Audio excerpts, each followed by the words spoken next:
Welcome back to DemystifySci. I'm Shiloh. I'm Anastasia. This is the podcast where we search for the theories and ideas that are going to change the world.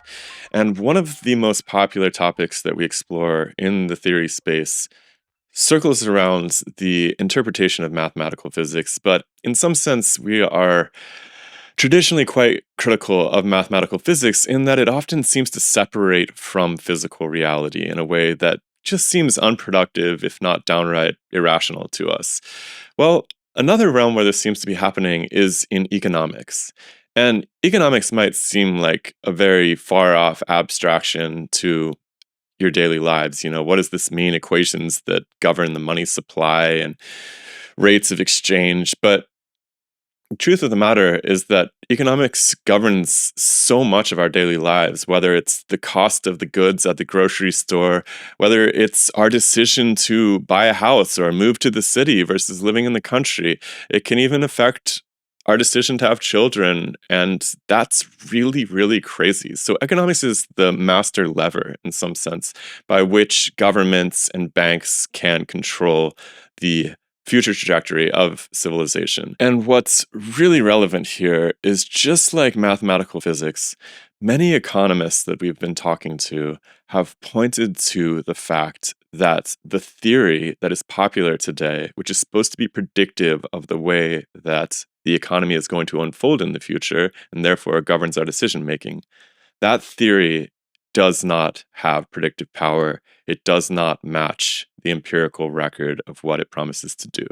And the beginning of this exploration, where we go through and we figure out, how has neoclassical economics failed us so badly in the sense that it cannot stop these crises from happening over and over again, we end up at the question of the role of banks.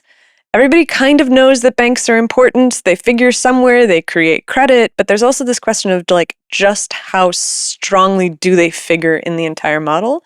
And the point that both of our guests make, and our guests today are Steve Keen, who is a complexity theory economist, and Bob Murphy, who is an Austrian school economist.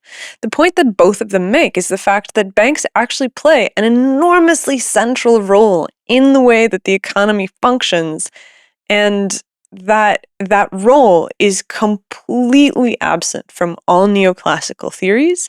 And so Which is to say mainstream economic theory.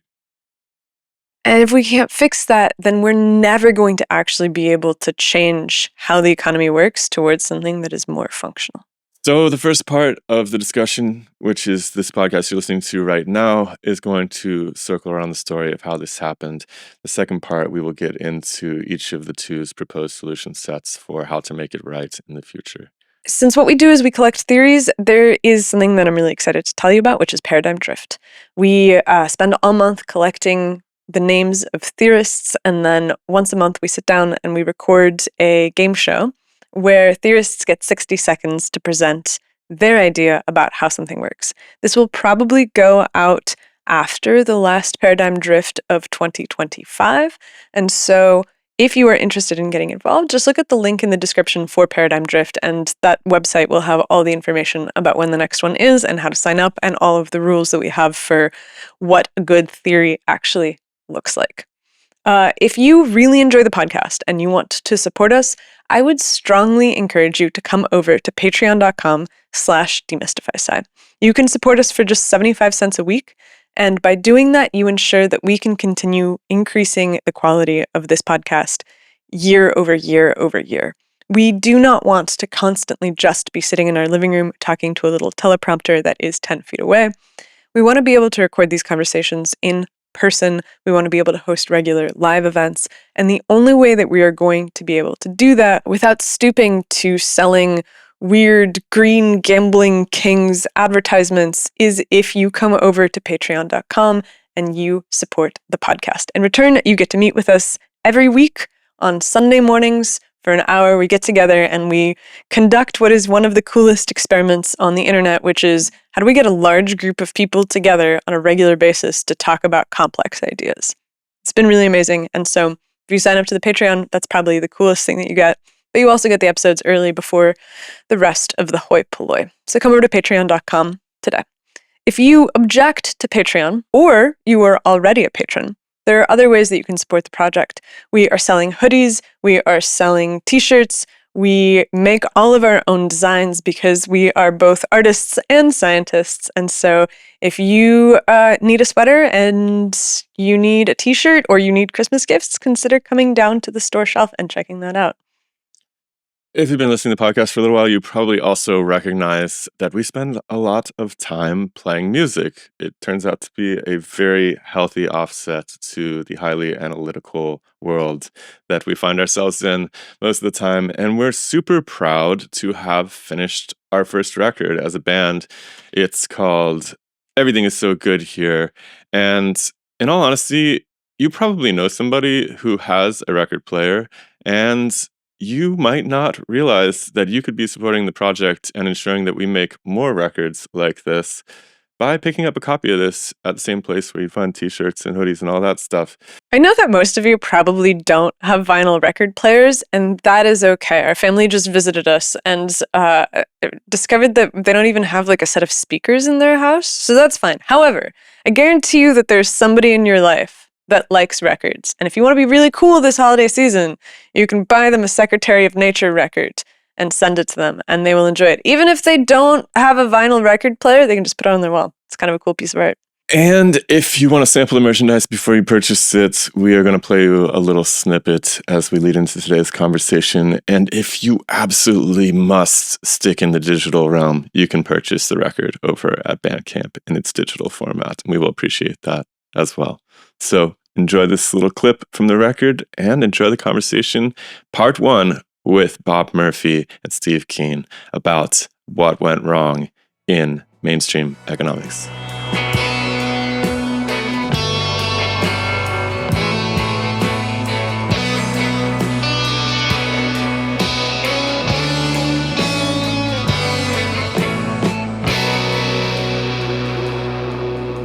It would be very useful to explain to people why both of you are considered heterodox economists. Because I understand. But yeah, sure.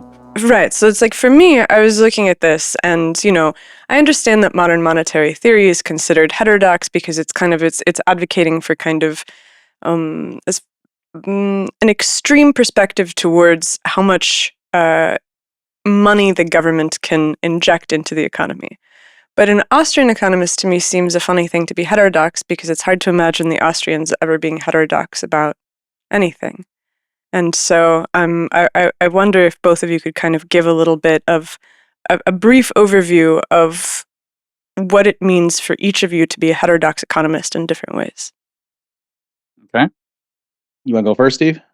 Oh, yeah, maybe, probably. I mean, Austrian's closer to neoclassical in that sense. So maybe you go, and then I'll talk about the real opposite is. Sure. Okay. So yeah, I'm a member of the Austrian School of Economics. The name, of course, derives from the origin of the people who founded this discipline originally. Like some German economists dismissed them as, oh, that's the Austrian school.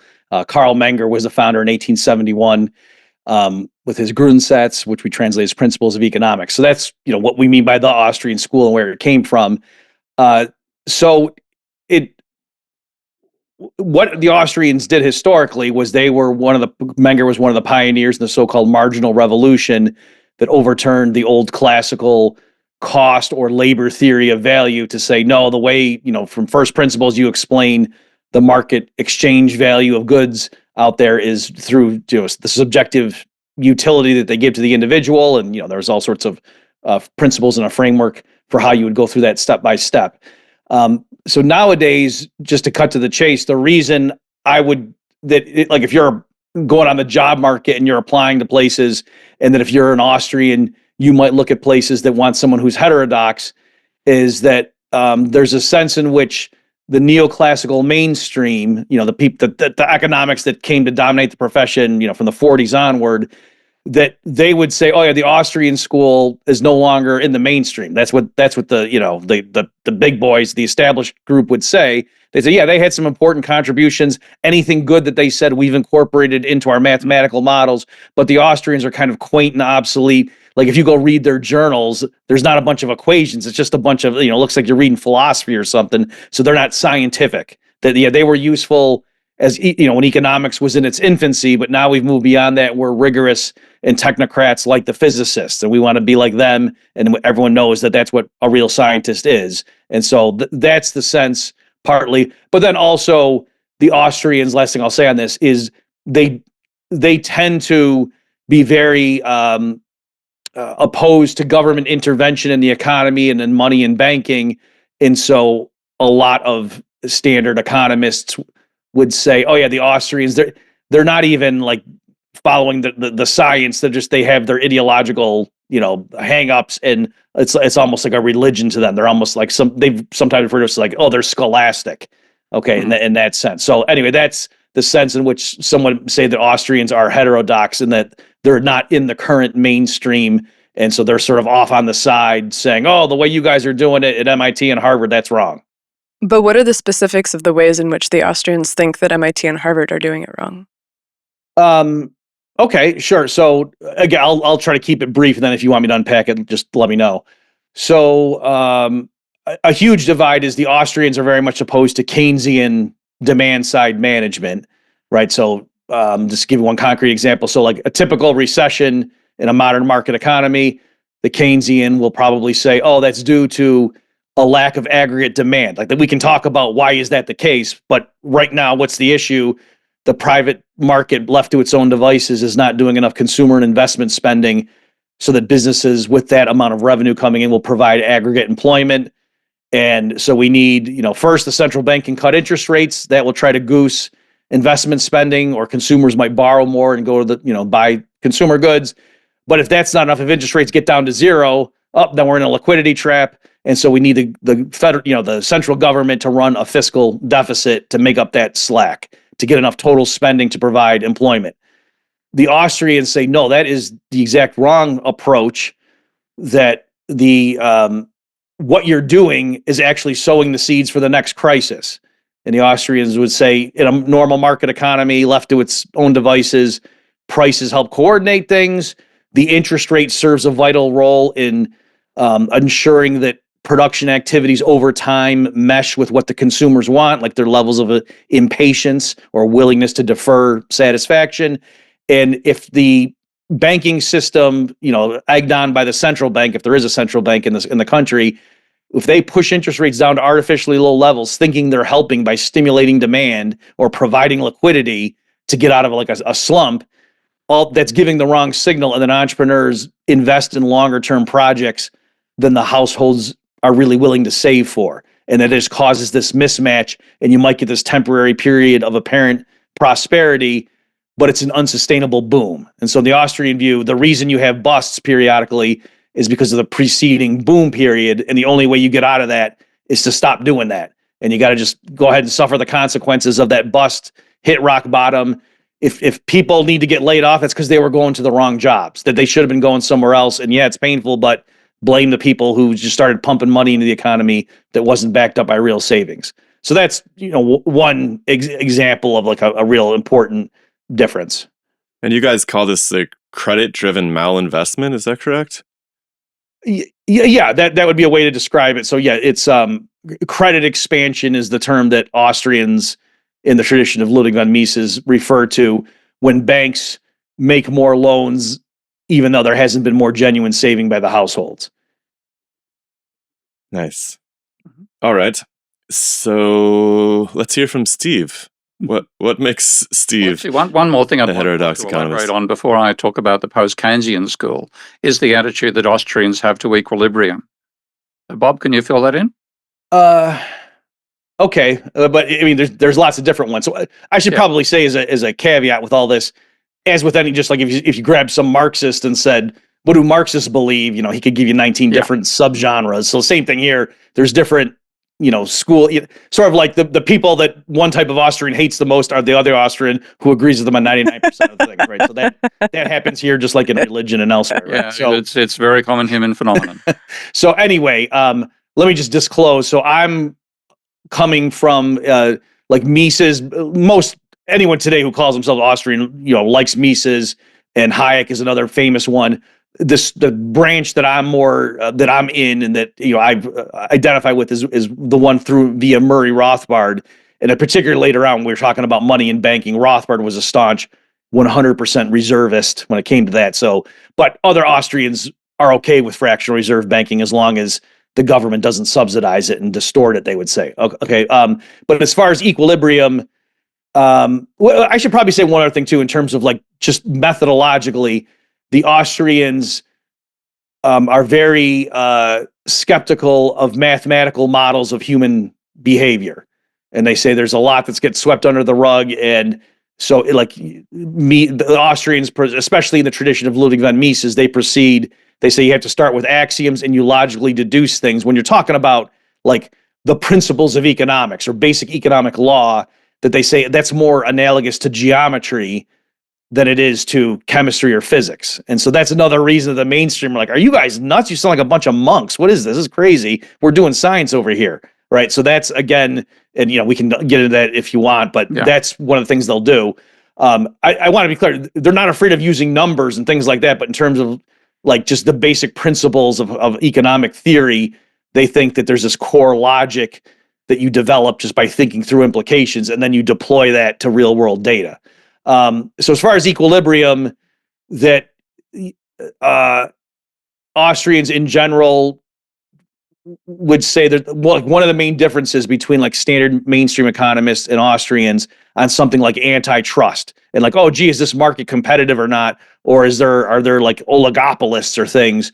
And a standard thing would say, oh, let's look at market concentration and the market power and stuff like that. And do they have price? And the Austrians would say, you're just kind of looking at a snapshot. We're more interested in the process, and that as long as there's open entry, and that someone could start a new firm and offer a new product, or that's really what we care about. So it's more the process and just taking a snapshot and looking at the equilibrium outcome right now. What does that look like? That they think that's very misleading.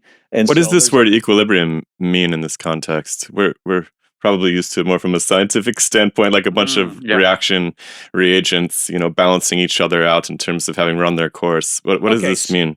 So like in a standard, if you go to a mainstream program right now, they'll say, oh, let's model the economy and we'll have a production function. We'll have a representative consumer and a firm, and maybe the government will be doing something, and we'll write out everybody's objective function, right? The household takes their income as a given, and they take the prices of goods out there as a given, and they have a utility function that, more apples, oranges, and how does that interact to give me utils?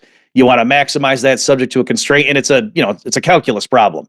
And you go through it, and so then you basically do let this reaction run its course then. Yeah, and so in that setting, equilibrium just means take the first derivative, everything, set it to zero, and I'm dumbing it down obviously, but that's what they're doing. They're saying like it's actually you're smartening it up to some extent, Bob, because they don't tend to work in differential equations. Okay. They work in difference equations. So anyway, that's whereas the Austrian, again, they recoil from just trying to use equations to model something as complicated as human behavior in the modern economy.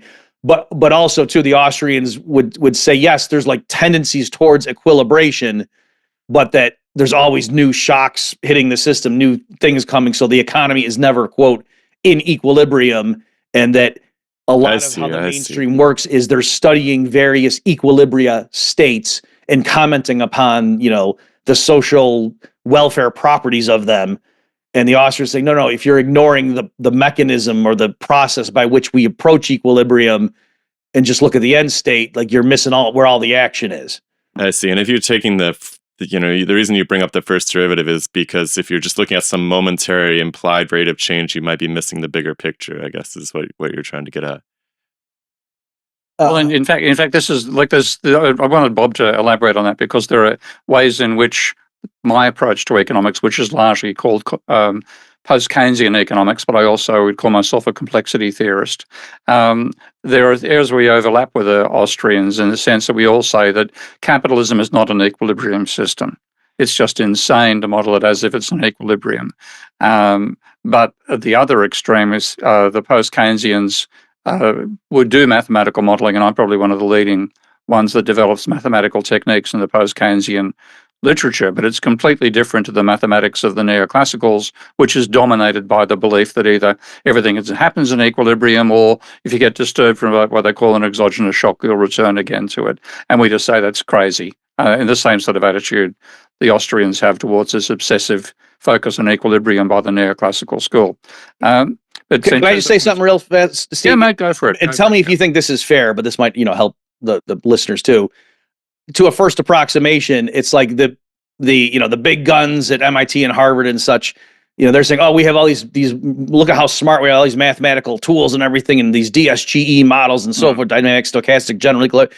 And the Austrians are saying you can't model people with those equations. You're leaving out so much, and actually, you're giving yourself this false sense of rigor that's bamboozling the public. And we also disagree, like ethically, with what you're doing with that power. Yeah.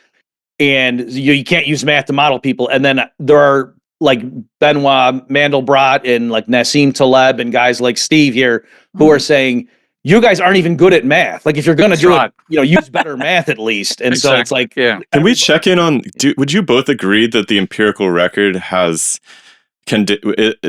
the idea that these models are insufficient at least? Are you both on the same page about that? Is there reason for us to believe that these models have failed in the for some amount of time? The pinnacle of neoclassical dynamic stochastic general equilibrium modeling was reached in 2007 with a model put out by the European Central Bank by two authors called Smets and Wouters. And that we're literally saying, hey, we've got it. We've got the final model that does everything. It matches the American data. They published it in the American Economic Review, and 3 weeks later, the global financial crisis began. And I assume they didn't predict that? They didn't predict it, but the funny one, my favorite one, was pretty much the same timing. Ben Bernanke, of course, is a rampant neoclassical economist, I'd describe him as, just doesn't see any of the problems with the theory whatsoever, whereas Bob and I see immense problems from sometimes similar and sometimes different perspectives. But Bernanke, of course, got the job as Federal Reserve Chairman on the argument that he was the expert on the Great Depression. And he isn't. He's the expert on how to explain the Great Depression using neoclassical economics, which is a completely different thing to understanding the Great Depression. So he gave his speech, I think it was July 18, 2007. He gave the Federal Reserve's report to Congress, and he predicted that by the end of 2008, the rate of economic growth would be plus 2.75%, I think it was actually minus 2.5%. Slightly wrong. And they had no idea the crisis was approaching, whereas people like myself from the Post-Keynesian school, and there's quite a few, plus also some from the Austrian school. What do you think about Peter Schiff, Rob? Would you put him in the Austrian school or just a? Yeah. I mean, he's obviously not like a trained economist, but in terms of him, especially like if people go to YouTube, and just to follow up on what Steve said, that's what your listeners, if you do Ben Bernanke was wrong, and you'll see compilation of clips. It wasn't just a one-off. It was like throughout the whole thing. Like back in 2005, it'd be before he was even Fed chair. He was just saying, there's some froth in the subprime market, and then this does look serious, but we think it's going to be contained to housing, and then there's going to be a recession, but it'll be mild. Like just every step of the way was wrong, and then if you instead put in Peter Schiff was right, and it's Schiff.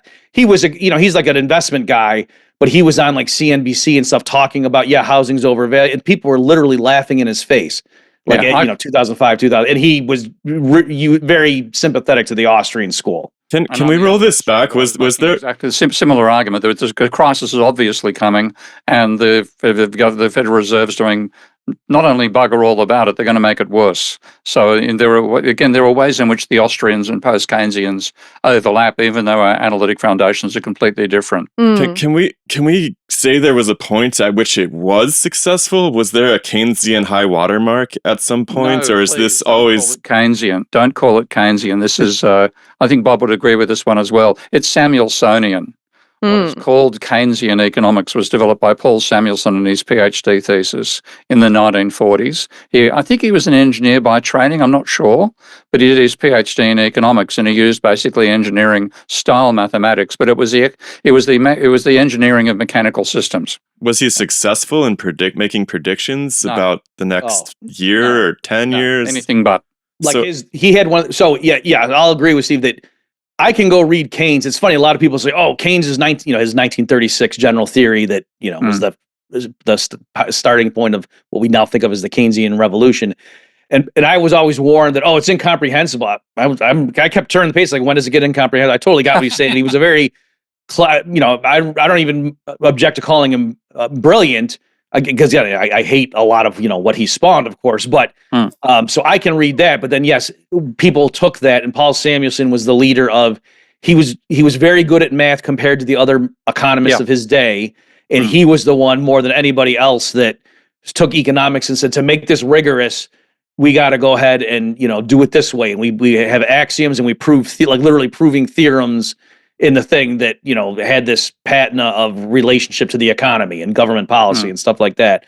So yeah, I don't have a problem if Steve wants to say what we're talking about is Samuelsonian economics. That's fine. So the reason that we call ourselves post-Keynesian is because we saw this stuff, like my predecessors obviously, saw this stuff happening in the 1930s when Keynes's theory was first developed. And Keynes, there's an interesting history of Keynes. He was trained not directly by Marshall, but by Marshall's descendants. He must have been trained by Marshall because Marshall was still active till 1920, I think.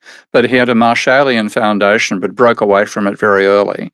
But still thought the Marshall was sort of the unifying concept of economics. So parts of the general theory is trying to make consistent with Marshallian supply and demand arguments. But at the same time, he took time extremely seriously and said what is done by conventional economists, he called them classical at the time. The term neoclassical was an insult term derived by Veblen in the late 19th century, but Keynes doesn't seem to be aware of it.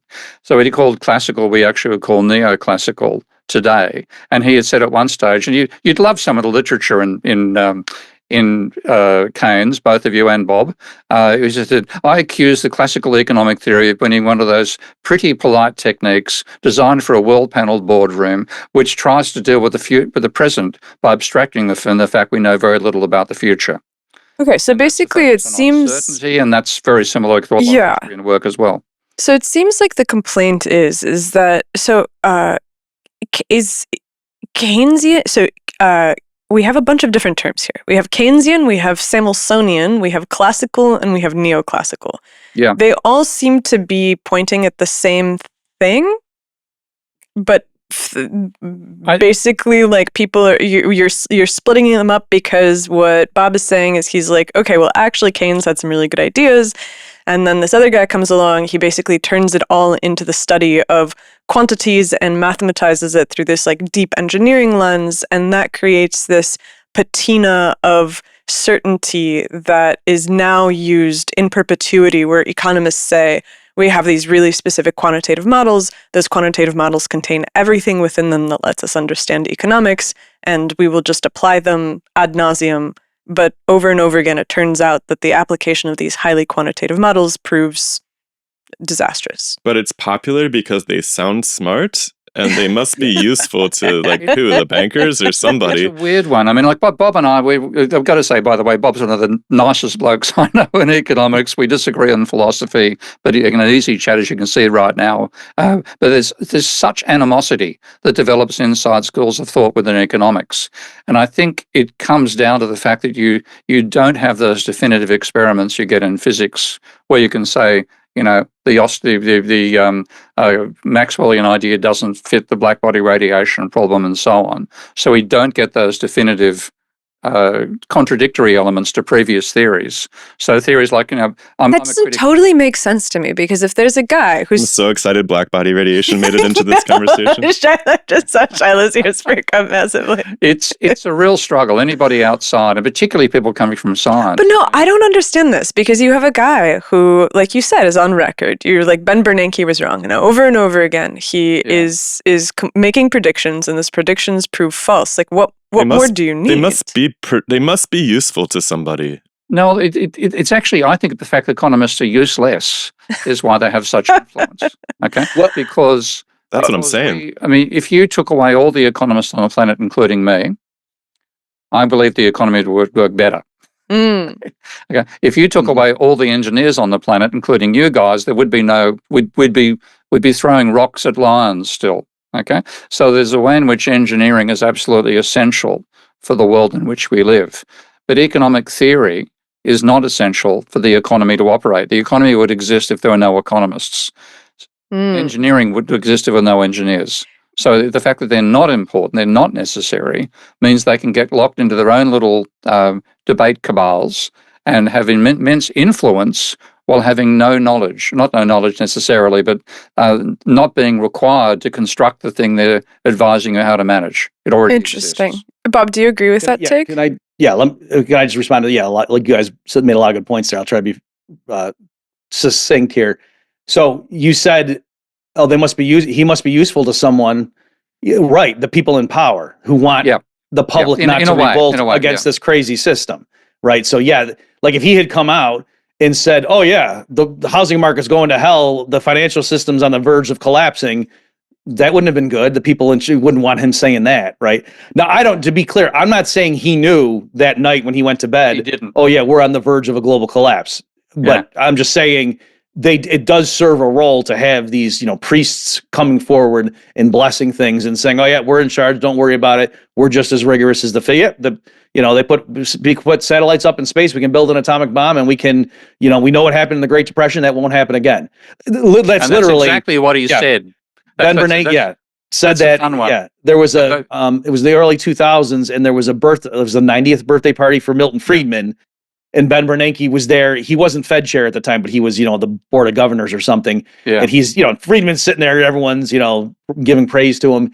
And so some of Friedman's academic work, an important thing was originally a lot of economists thought that the problem in during the Great Depression was that, like, oh yeah, monetary policy was impotent, right? And then Friedman, and with his co-author Anna Schwartz, had argued that no, actually the Fed didn't do enough. They should have inflated more. And so Bernanke, as Steve said here, like that was his dissertation thing. He did his academic work was on the Great Depression, looking at bankings and the role of their channel through which savings didn't get around and such. And so he says to Friedman, you were right, we did it, meaning the Fed caused the Great Depression. And he said, but thanks to you, it won't happen again. And so it's kind of ironic. Bob's almost word for word correct, but I've got to read the actual. Okay, go ahead. I mean, it makes me cringe. Bernanke's a shithouse writer.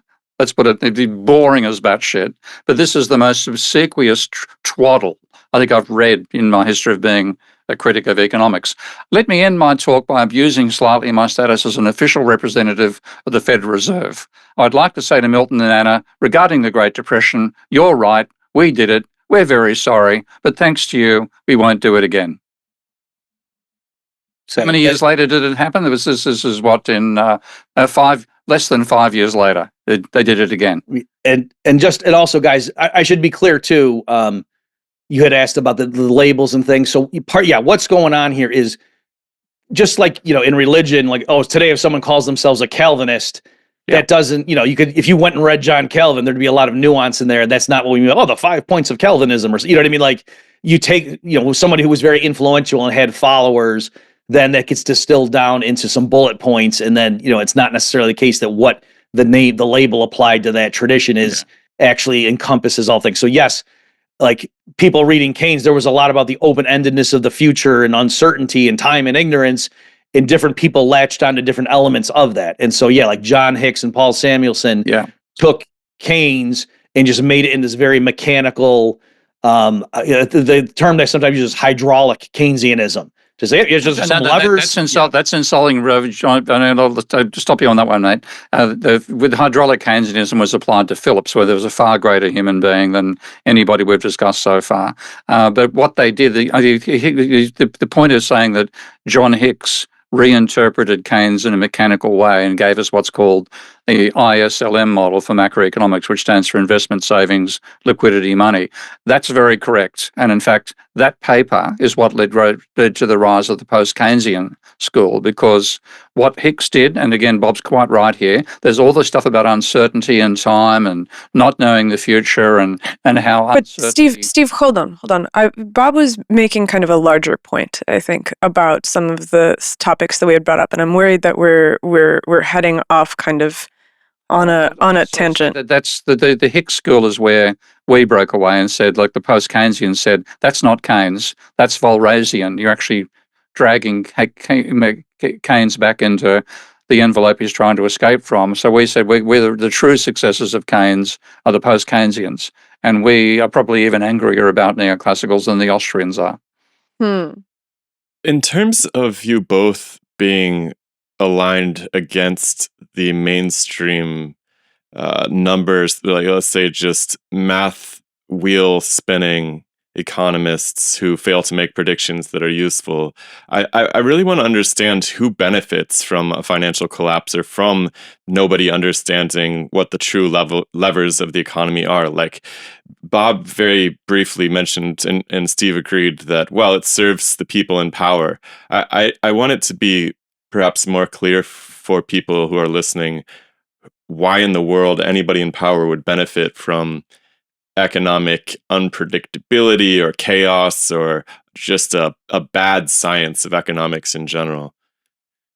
Okay, so I'll take a stab. Let me just make one last comment about all the different things, because so when people say like, oh, I'm against Keynesian economics and the Austrians aren't Keynesians, they mean that hydraulic version of just, oh yeah, like focusing on demand, and if the economy is slack and unemployment's high, there needs to be more spending, and the government gave a tax rebate, but if consumers use that to pay down debt, that wouldn't be good. Like that's like crude Keynesianism, whereas the work of John Maynard Keynes had a lot more nuance, and some of his fans could say no, like if we're post-Keynesian, they're fans of Keynes, and would just say this modern stuff that you'd get in an introductory textbook somewhere is not what we mean. And also, it's like the modern Chicago school too, that a lot of people would think is the diametric enemies of the Keynesians, are also lumped in when we say like predictions blowing up. Just to give one more anecdote, in 2007, Frederick Mishkin came out, and he's a right winger, and but part of this, so he would not be lumped in with other type of left wing Keynesians, and he had a thing projecting that there's going to be some bumps in the road, but the economy seems to be all right. Because the housing market was shrinking at that point. And then, of course, the financial crisis hits. And so in the wake of that, a lot of people were saying, how come economists didn't see this coming? And Robert Lucas, who is like one of the leading guns of the Chicago school, like to blow up old school Keynesianism with my rational expectations, that he wrote a long piece responding to this scurrilous charge. And I'm not making this up. He said Mishkin's model was correct because he said, conditional on there not being a financial crisis, this is how the economy will evolve. And he was right. Pardon the interruption, but if you are listening to this podcast about economics, then you understand that nothing in this world is free, and this podcast is not free.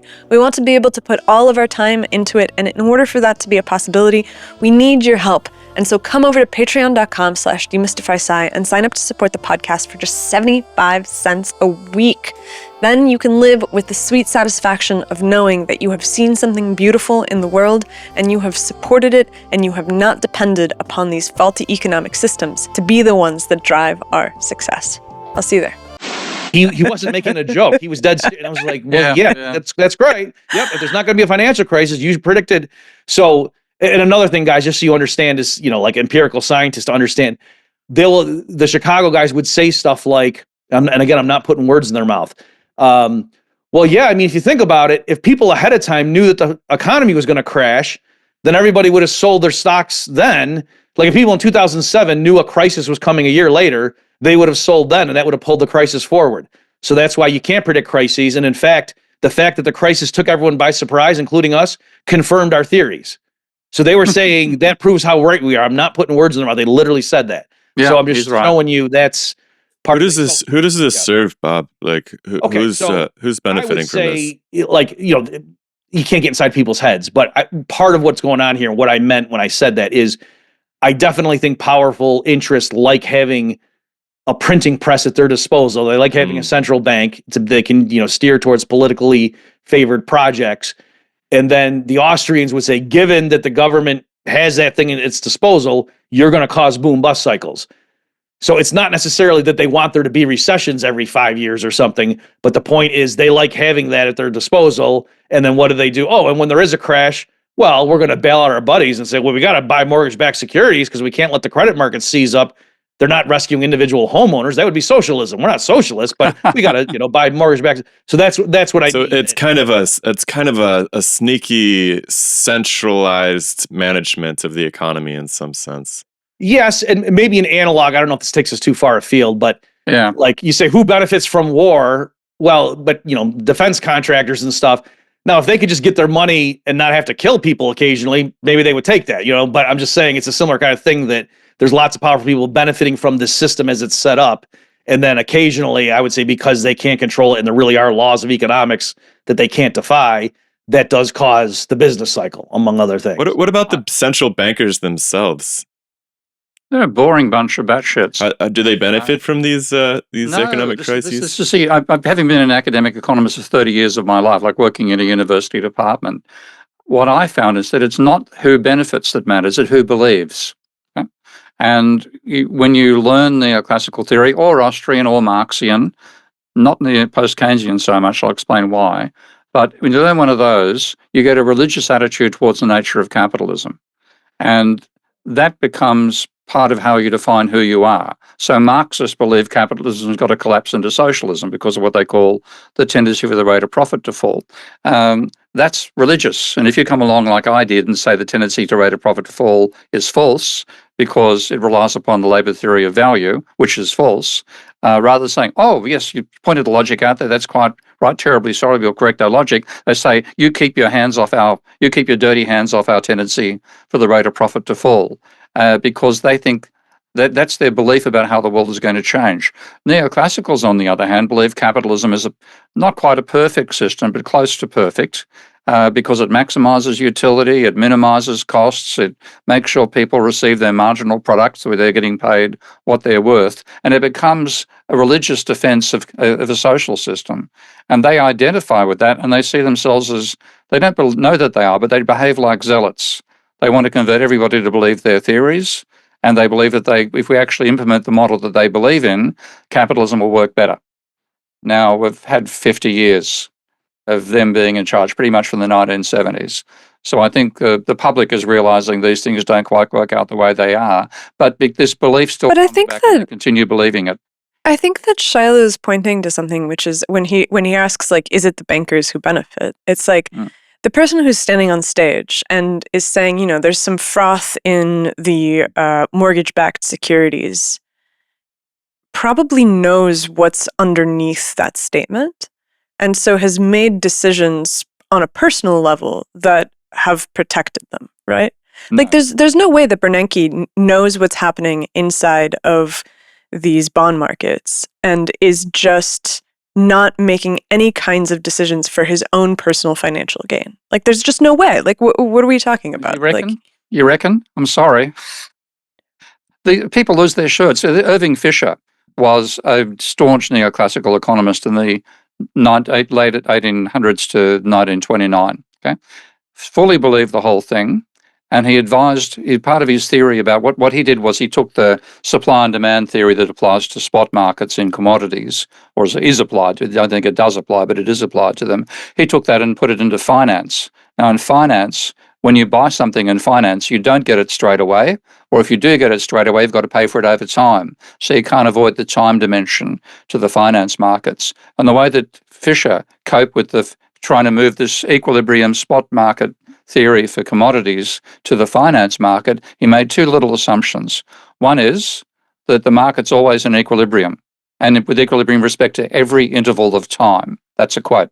Okay, so the market is always in equilibrium. And the second assumption is debts must be repaid. Now, 1929 strikes. He'd taken out margin debt.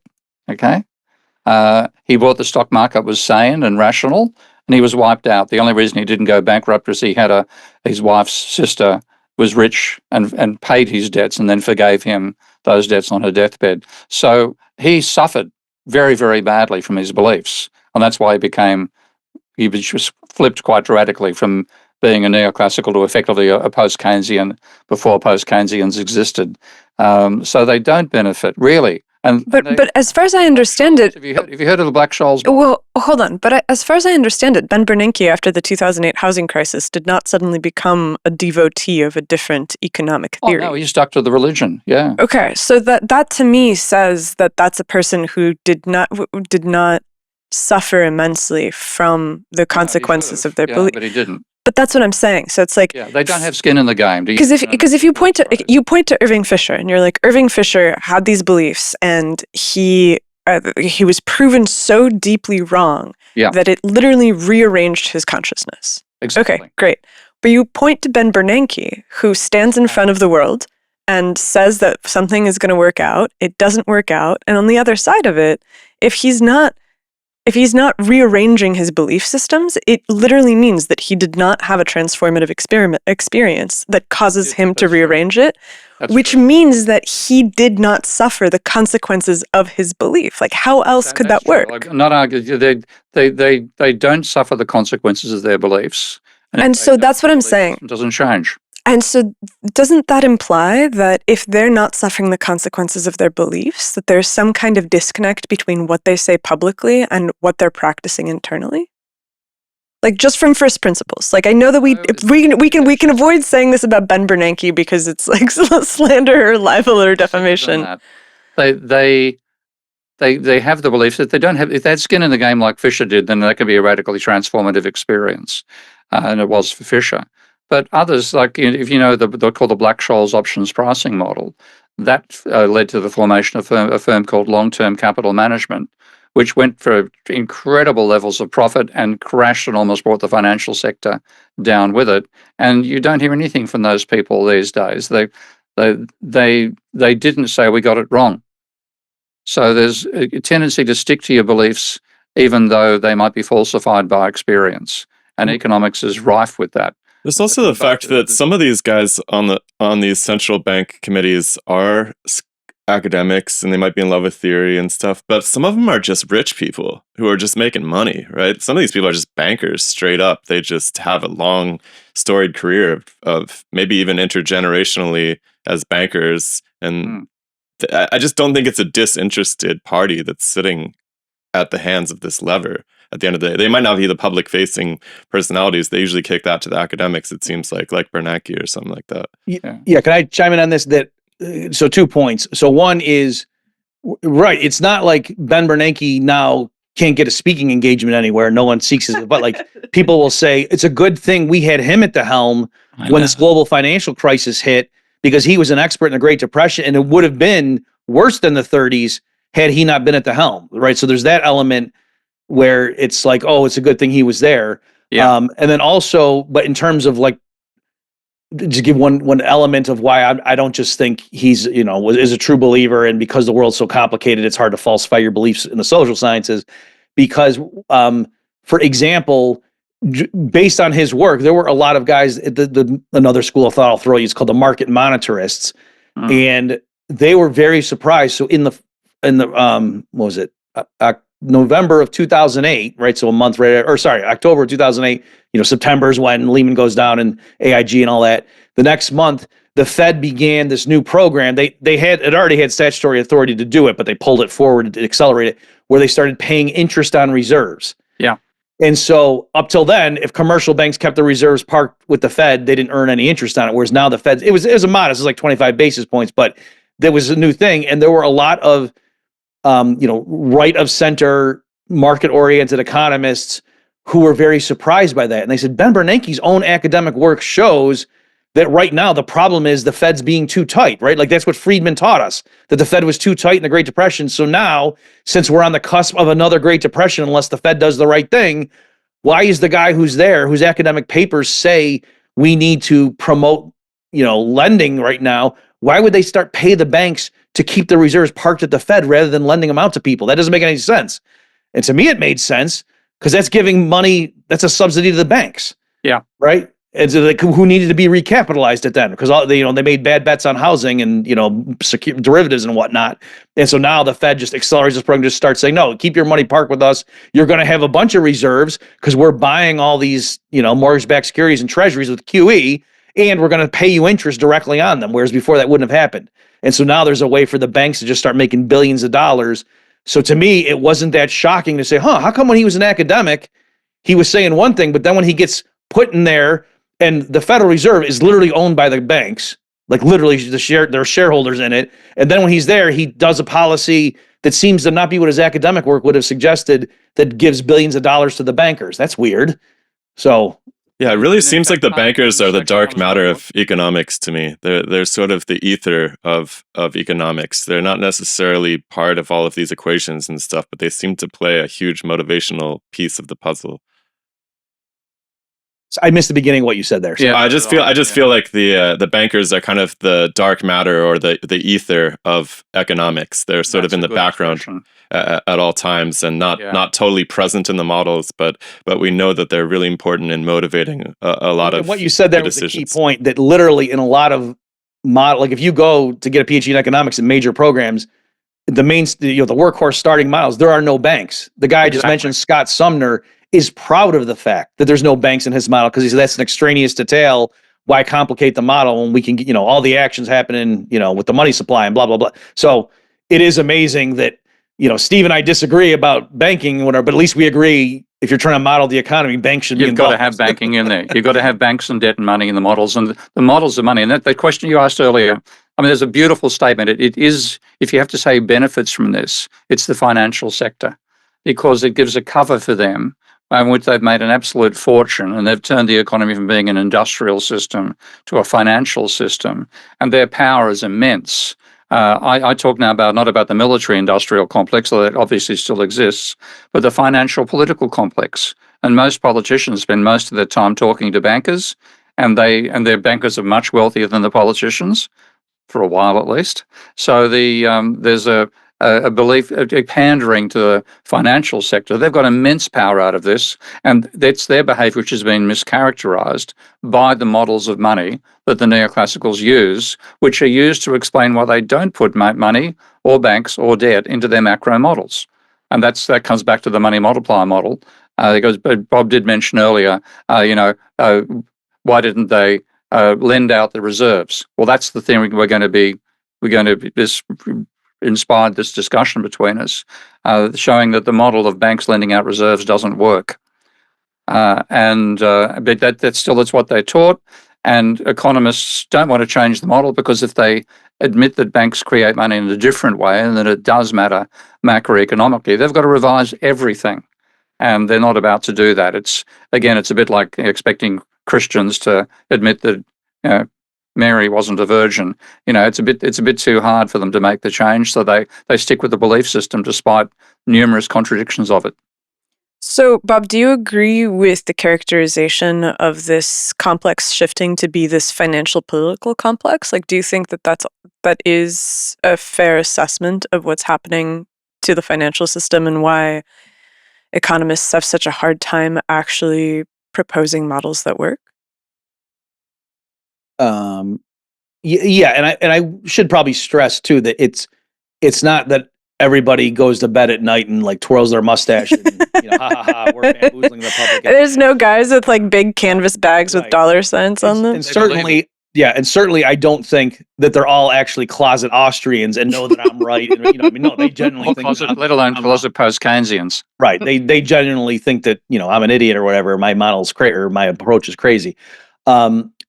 So, but having said that, though, it's not, I don't think, purely innocent. And I mean, it's not like, is it so shocking that the people who work for a company are going to think that their company is better than the other companies out there and whatever? And no, what we do is ethical, and like it's a standard. And how do you get promoted in an organization? I mean, the Federal Reserve employs a lot of economists, either like literally on their payroll, or they fund, papers and projects and things. So, I mean, there's lots of people whose income is derived from the Federal Reserve, certainly American economists. Yeah. And so it's not surprising that you have this whole army that if somebody is saying like when Ron Paul runs for office and says end the Fed, and that's one of his slogans, that there's a whole army of people that will come out and just say that's batshit insane, and excuse my language, and this is just nutty, these crazy Austrian guys.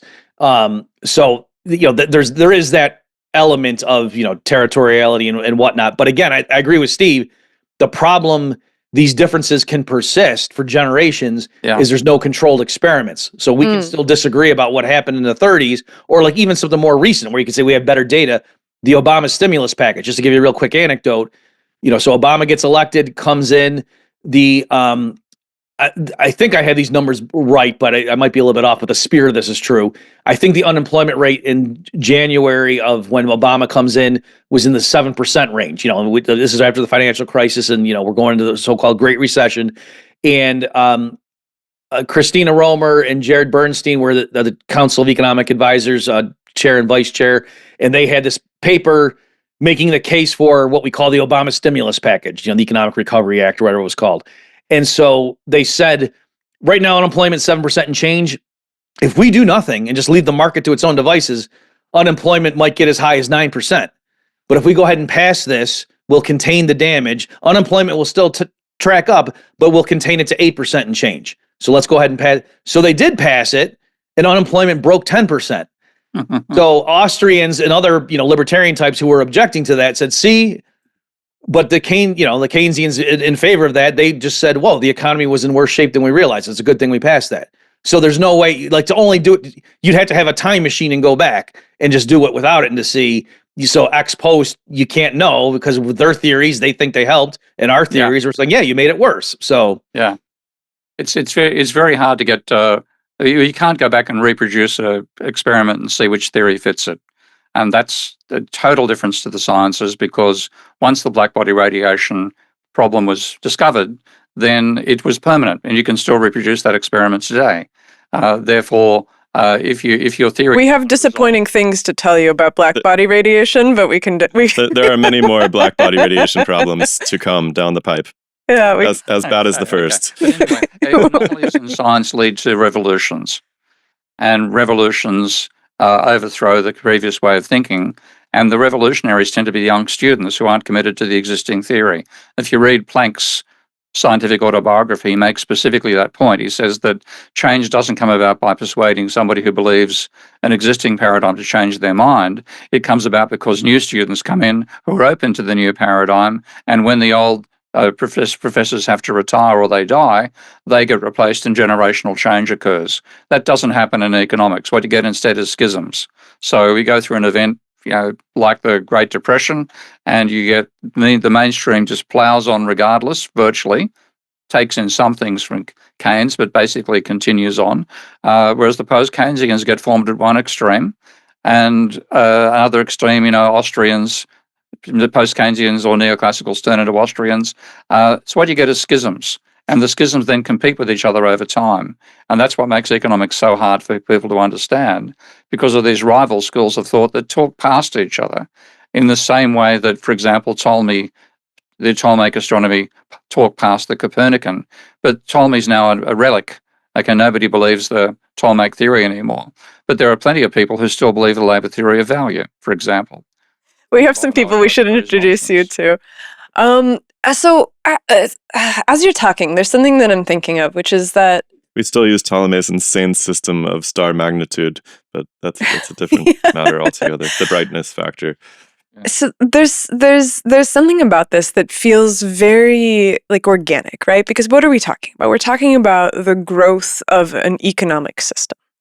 And if you make this kind of loose biological metaphor, then it's hard to imagine a system being able to grow in the presence of ample resources without following a boom and bust cycle.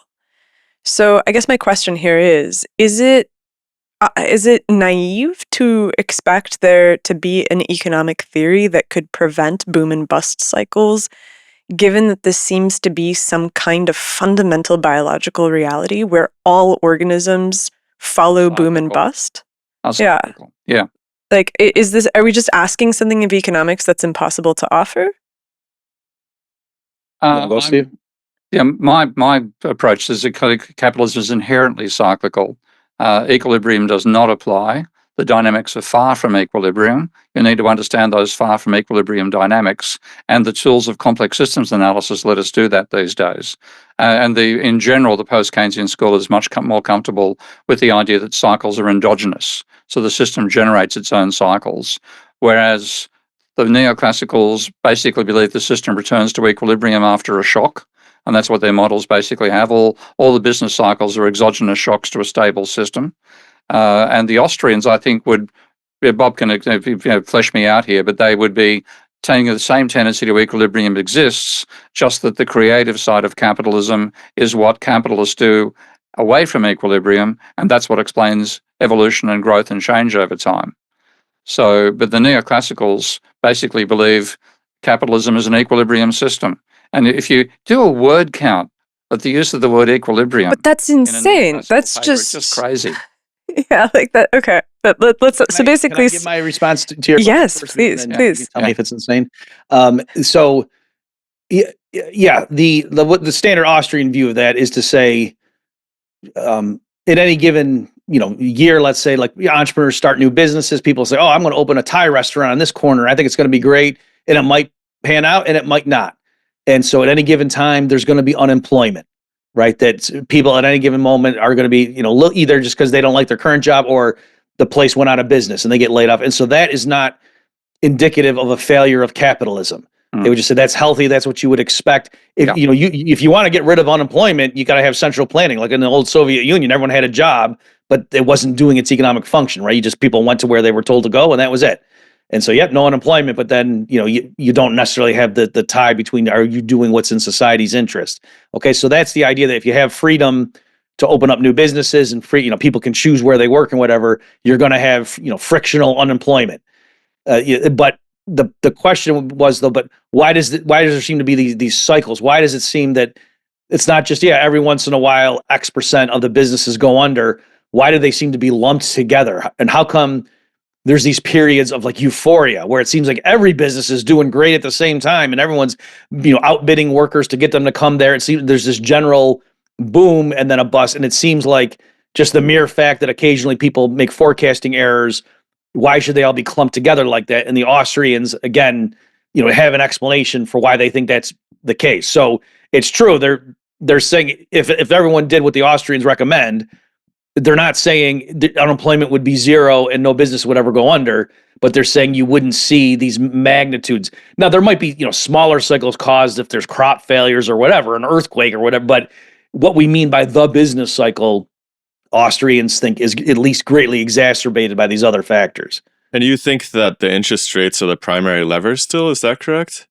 To adjust these cycles, the severity? Yes. Yeah. It's a 1-2 thing where money being injected through the credit markets that is sort of being created in this strange process that also goes along with interest rates going down. All right, we should get into that in a second, just because I think we haven't touched on that side of things yet, and that's where we're headed, is in terms of the actual credit and money creation, because that's something that concerns people in general. They hear about it printing money, they're very confused about the necessity for this. Why do we do this? It seems insane. Go ahead, Steve, before we get to that. So my side of economics does not agree the interest rate is a control mechanism. Right. In fact, we say the split that Bob mentioned earlier, where Hicks did the ISLM interpretation of Keynes, what Hicks assumed there, and he explains this in a paper written in the 1980s, published in the Journal of Post-Keynesian Economics, unfortunately, so most Austrians and neoclassicals haven't read it. But he said that what he assumed was certainty over a period of time. And if there's certainty, there's no uncertainty. So the only thing that can decide whether you should do an investment or not is the discount rate you have to apply to it. And by putting up the interest rate, you reduce the value of the investment. Therefore, the interest rate is a control mechanism. The post-Keynesian cases, Keynes said uncertainty is what is the most important factor in terms of whether you make an investment or not. And expectations of profit can far exceed the interest rate.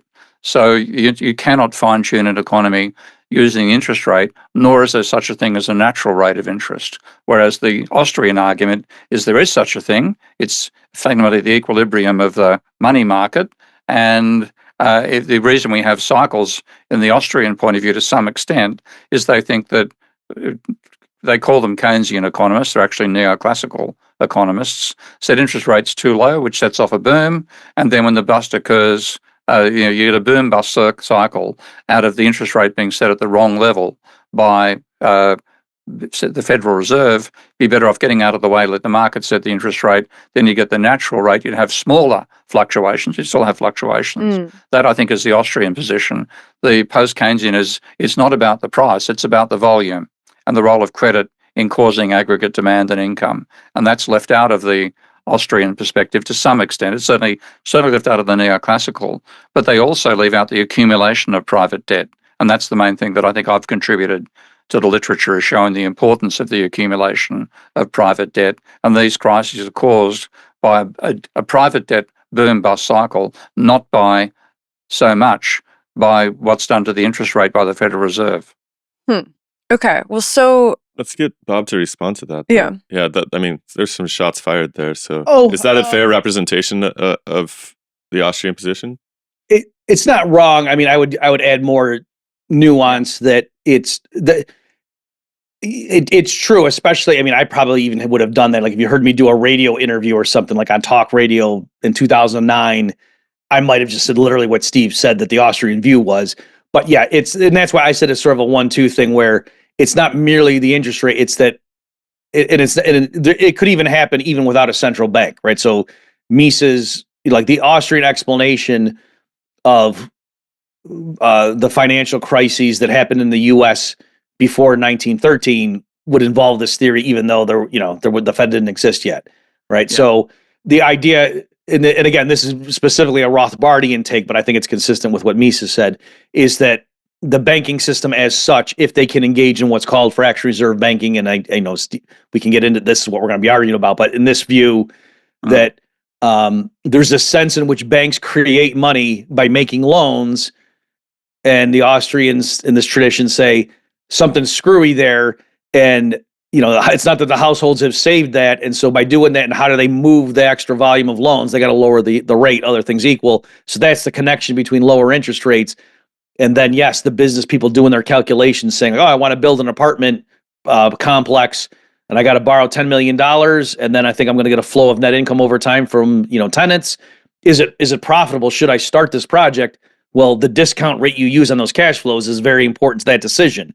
And so other things equal, the lower the cost of capital, the more likely you are to do that. So the idea is this seemingly, just moving numbers around on spreadsheets, who cares if it causes somebody to take real resources and dig a big hole and build up a 20-story building that now, takes up too many real resources and we have to wait too long for that to be ready.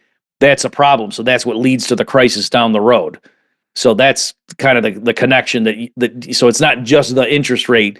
It is like money being created and flowing in and giving people the ability to bid workers and resources away from other projects with this newly created money that they wouldn't have access to under a 100% reserve system.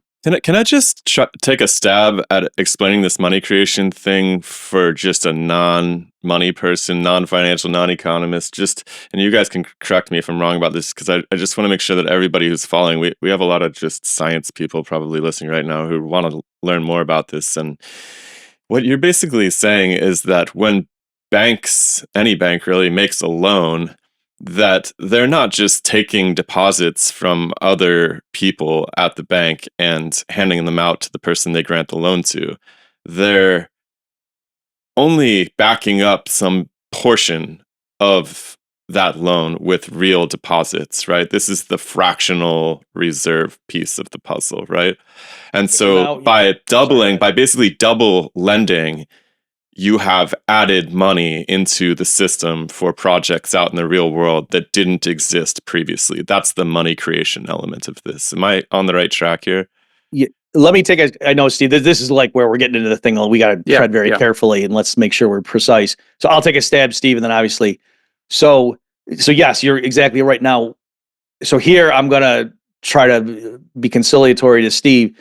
The way this process was taught in like textbooks from like the 50s and 60s, and then still I probably taught this years ago in undergrad, just to get warm students, is the story would go like this, and they would say, "Oh yeah, somebody's got $1,000 in currency, 10 Benjamin Franklins. They go to their bank, they put it in their checking account.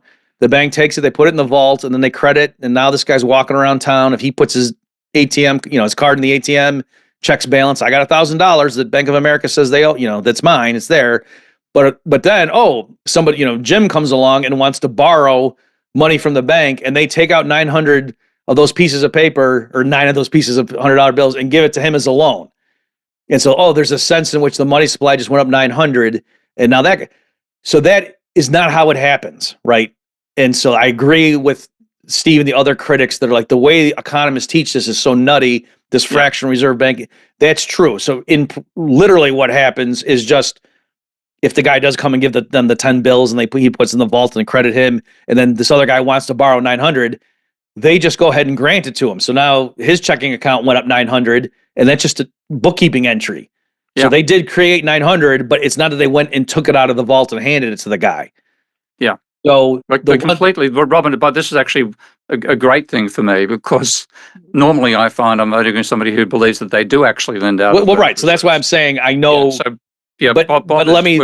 Hold on. Doesn't it depend on the type of loan that's being made? Because I think that, Bob, in your book, you even mentioned this, where it's like, if somebody comes and asks for a cash withdrawal of the loan, then it changes the calculus here, because then at that point they do have to take the money out of the vault. So here, and I know this is what we're going to spend some time on, so I'll just say it briefly and then let Steve, tell me I'm crazy, and then we'll go back and forth. But yes, so what everything I just said I believe is true. I'm not trying to lie to you guys, right? And so it looks like, unconditional surrender, the old fractional reserve model is totally wrong. Why do we even use that phrase anymore? It's pure credit creation, right? Like when Richard Werner was on Tucker Carlson's show, he was distinguishing different schools of thought, and he would, the old model of taking 900 of the cash out and giving it to someone, he called that the fractional reserve model.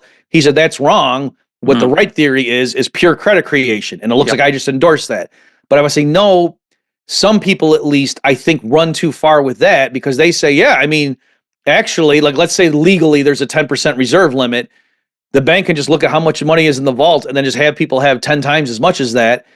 And I want to say, no, they got to be careful, because there are constraints. And like you said, yes, they can just mark up that guy's thing of 900, but if he goes and spends it at the hardware store because he's, doing some home improvement project, and then the hardware store is not a member of the same bank, they go and deposit, they take the check he wrote, or he swiped his debit card or whatever, and ultimately, let's say he banks at Citibank, and then Citibank says to Bank of America, hey, one of your clients just spent $900 on one of our clients, and if there's not offsetting transactions, they're going to say, so give us 900 of your reserves.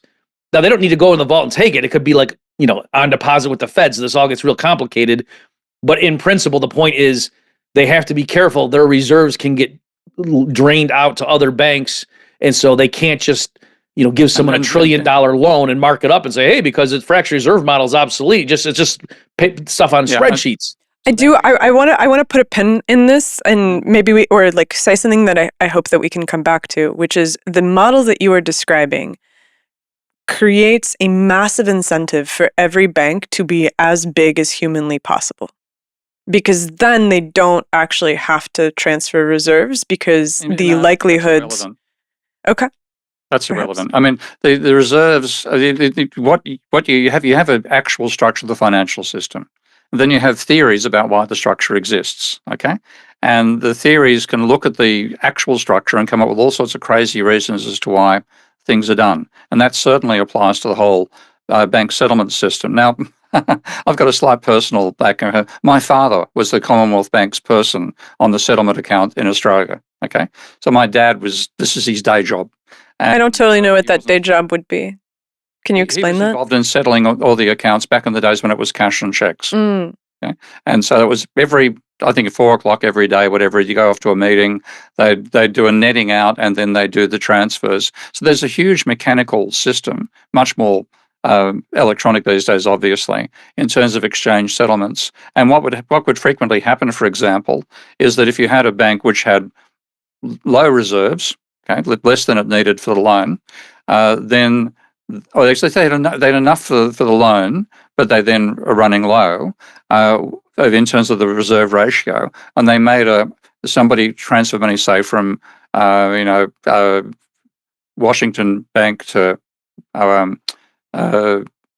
Lloyd's, that transfer of reserves, they'd then borrow the reserves back, okay, because the amount of time that people had back in my father's day to come up with the reserves that are needed according to the laws that existed in those days of reserve requirements, they used to have 14 days. Now, of course, with computers, that became much faster. So while reserve still existed, they were given 28 days. Okay, the opposite of what you might expect, and basically all the reserve requirements for America were abolished in 2020, and that was virtually the last Western nation that had reserve requirements anyway. They all basically realized they were irrelevant. So people have all these theories about what the money is needed for, which can explain the structure, but aren't actually what is done within the structure. And that certainly applies to the role of reserves, which from the post-Keynesian point of view, in terms of analysing it, there's something which is necessary in a multi-bank system. They're the way the government puts money into private bank accounts, so that's where their vital role they play, but they certainly don't have any control over lending.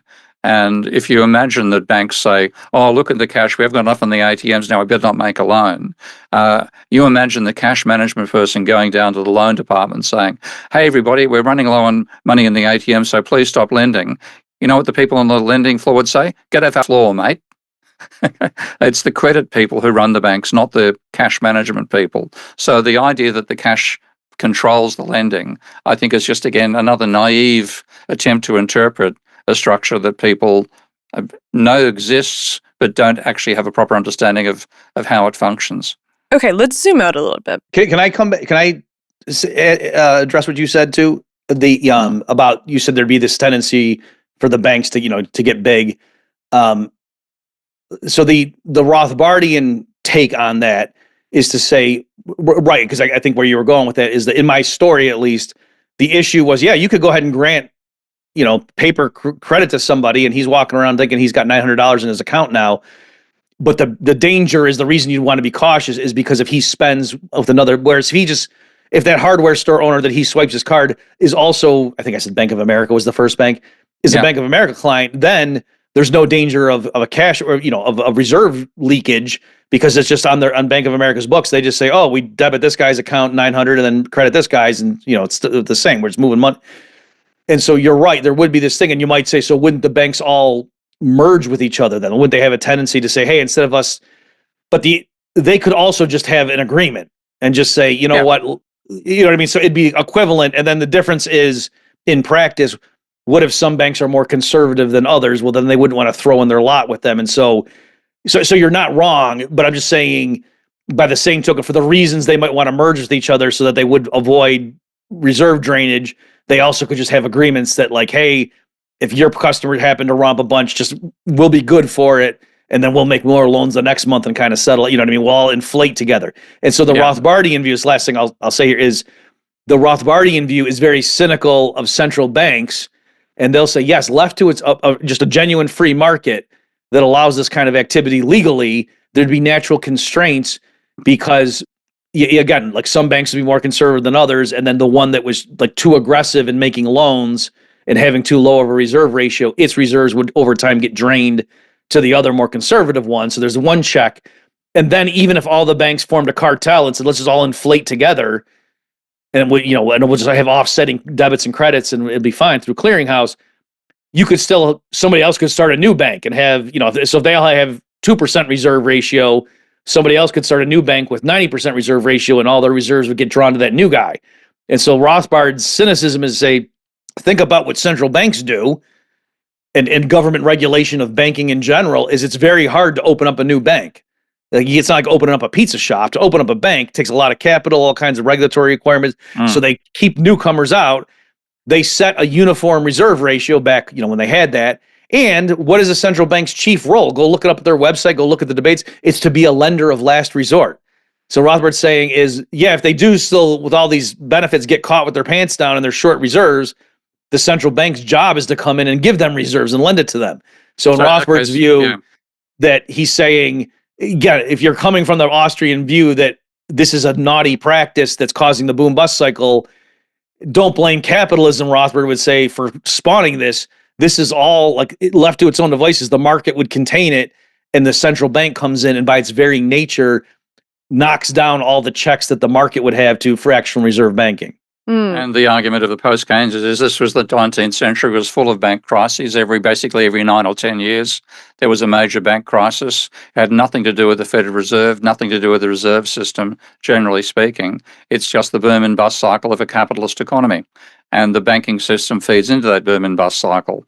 And so reserves are given a sacrosanct role in neoclassical economics. And the thing that Bob and I are agreeing on here, amongst many others, is that that's just not correct. The banks don't need reserves to lend. They don't lend reserves out. But that's still what's taught in the textbooks. And that is a mythical model that I argue, and this is one I want to show the Bob shortly, the model only works if loans are in cash. And this is not obvious to people who teach this model because they use intersecting supply and demand curves to analyze everything. They don't do double entry bookkeeping. When you put that supply and demand model in double entry bookkeeping terms, you get a fallacy. And the only way around the fallacy is that all loans have to be in cash.